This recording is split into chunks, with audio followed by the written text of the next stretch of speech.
trying to hold on to survive here in Reykjavik. Can only imagine Durka watching from the hotel room.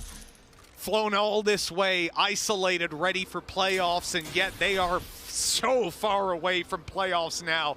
OT needed as Zeta look to take that victory for Japan, and they're moving towards the B site to do it. All of their players moving here. And again, Sugar Zero with a Viper's Pit. They just do not lose rounds when this guy has that ult.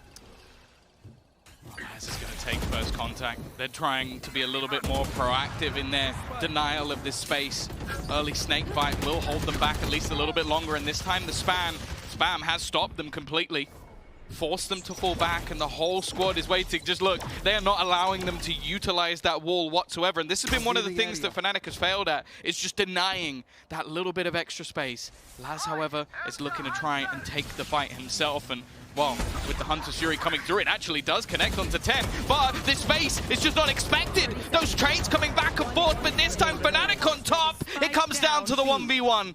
Boaster has struggled thus far in this match, and he's facing off against Depp on that operator, just waiting for him to try and go for the plant. He's not connected. The initial shot, the blade sword comes out. He's gonna dash in, and he closes it like that. Fnatic are sent home, and Zeta Division get their first victory on LAN. What a day for Japan. Gone are the days that we see these men in tears leaving the stage right away. Finally, Japan has put themselves on the map, and what a way to do it. What a stylish end as well for Depth, but really taking the cake had to be Laz. 29 kills closing that out. The consistency, round on round.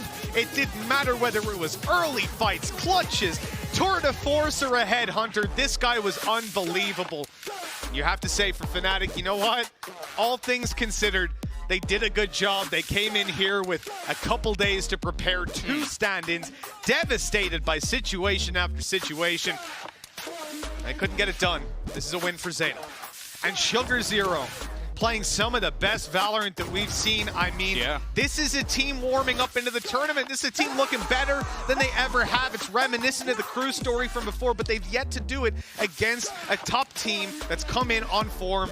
That's what we need to see. This is a good first step for Zeta, but there's still a long road to go. I think if they can continue to build off what we saw today, there is a chance. You know what the best thing is? We get to keep seeing the most stylish coach in the scene again and again now, because we're going to get to see more of Zeta as we go on. And you can see the smiles on their faces there and taking that picture. You saw the muscles flexed even through the suit. This is a team that, you know, it means the world to them to finally have that win under their belt. And it doesn't need to stop here, not with the way that they played today. That is right. Fnatic sent home, but y'all, I am sweating.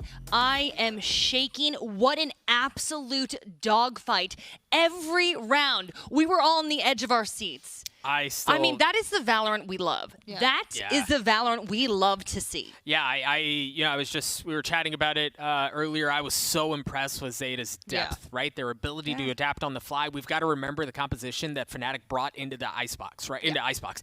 The second half, them being on defense, should have favored them. Yes. Right? They were built to thrive on the defensive half. Zeta played with bravado. They played with depth. They earned every bit of that win. They checked every corner as they moved into sight.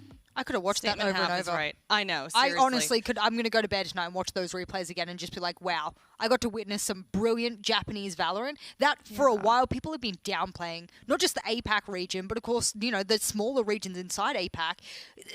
They've come to make a statement. They want to win one match here, Jackie. Just they wanted to win one match, and now it's likely that they possibly have a chance to win more than just one match. Oh my gosh, I'm absolutely shook by all of this, and absolutely historic for Japan. But you know what? I'm really excited for this. So Yinsu is standing by with Laz in the Verizon post-match interview. I cannot wait to hear what they got to say. Yinsu? Thank you very much, Jackie. That's right. I've got Laz with me here with Kohei as well, who's going to be translating for us. First of all, massive congratulations, Laz, on the win. I know you wanted this for a very, very long time. What does it mean to you to get your first win here on international stage? いや、本当に長い間待っていた瞬間なので、はい、すごく嬉しいです。Now, I wanted to ask you about the Japanese fans and the scene because you have a lot of people supporting you. All the players that come to international events, they're also very passionate about Valorant. Would you be able to tell me why this game means so much to you? そうですね、もうすでに自分たちの、話とかではなくて、もう日本全体にサポートをしていただいて、もうそうですね、本当に日本のためにも、もう戦わなきゃ、日本のために、勝たなければならないっていう気持ちで、はい、来てます。It's already not just. Yeah, I can totally understand how that feels for you. Like I said, it's been a long time, right, that you wanted to do this. But I want to talk about your own personal performance. In Japan, everyone knows how good you are. And we also know how good you are, but how good does it feel to finally prove with the ace, with the crazy clutches you've been pulling out, that you are great on the international stage? そうですね、まあその自分の実力を、証明というか、見せることができてすごい良かったなと思ってます。でちょっといいですかね。でこれ僕だけの話とかでなくてチームメンバー全員が本当にシュガーゼロとか特にですねもう本当に強くて、自分たちが日本で見てきたシュガーゼロを、こうして世界大会で見せれたっていうのはめちゃくちゃ嬉しいです。日本の強さを見せれたんじゃないかなと思います。Yeah, I'm so glad you brought him up. And lastly, when you came here, you wanted to get one win. That was your goal. You've got your win now. So what's next? 一つの目標を達成しただけなので、もう次に向かってプレイオフ全力で目指して頑張りたいと思います。Yes, I love that. I love that. Thank you so much, Laz, for joining me. And thank you to Kohai as well. It's been great to have both of you here. We've had a hell of a day, but it's not over just yet. I'm going to throw this back to the desk for Jackie to close out the show.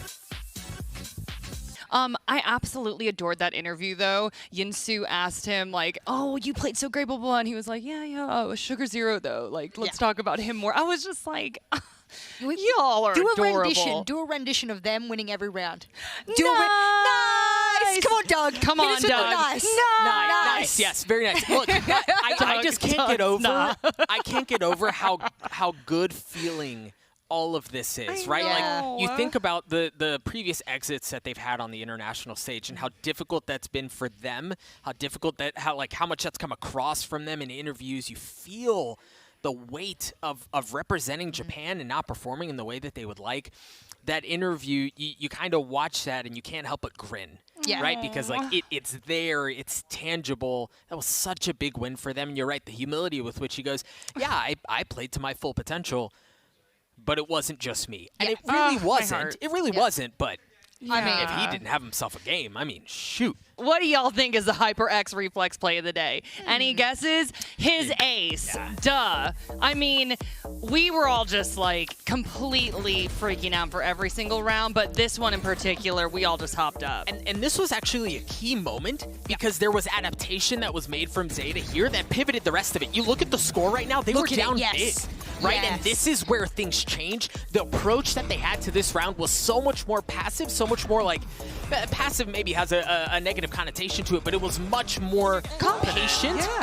Much more patient in how they wanted to approach things. They were going to wait until Fnatic walked into them, and it was those changes that got them to a 6-6 half. Let us not forget that in the APAC region in Japan specifically, FPS is not a huge area upon which people focus their gaming sort of area. Especially when I lived there, you actually couldn't win prize money legally. The government didn't allow you to, so people didn't actually go in to gaming as a career because you actually couldn't win. You could only make that salary as a whole. Then it got legalized, and of course, then when everyone started to play as the teams and whatnot, and Japan has grown 40-fold with their FPS scene now because there is a possibility for them to make a really good living out of this. They've come here, they've made a statement, and Japan is on the global stage now for everyone. And konnichiwa, guys, we see you. Oh, Jess.